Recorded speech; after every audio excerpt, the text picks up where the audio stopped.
हमारे political party के जो मैनिफेस्टो होते हैं वो जनता को एक ड्रीम दिखाते हैं कि हम ये करने वाले हैं। अभी तो बिहार में 10,000 दिया है। अभी बीजेपी पे बिहार की जनता का बहुत बड़ा उधार है। विपक्ष कभी ड्रामा नहीं करता। विपक्ष ड्रामा करने वालों को रोकता है कि आपने जो मैनिफेस्टो में जो बातें कही हैं उन बातों को पूरा करिए। चुनाव में हारना जीतना ये लगा ही रहता है। कल हम अयोध्या हारे थे, इस बार अयोध्या जीत गए। जो बुनियादी सवाल है, लोगों की जान जा रही है, लोग भाग रहे हैं, एक दूसरे से पूछ रहे हैं।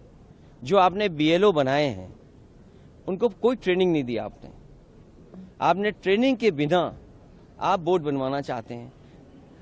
चुनाव आयोग की जिम्मेदारी बनती है कि सभी का बोर्ड बनाएं। ये काम हम पॉलिटिकल पार्टी के वर्कर्स कर रहे हैं कि हमारा बोर्ड कटे नहीं। सोचिए कितना विरोधाभास है कि हम पॉलिटिकल पार्टी के लोग प्रयास कर रहे हैं कि हमारा बोर्ड न कटे, काटा न जाए, क्योंकि बीजेपी का हर काम, हर फैसला चुनाव आयोग के माध्यम से ये है कि इनका बोर्ड काटा जाए।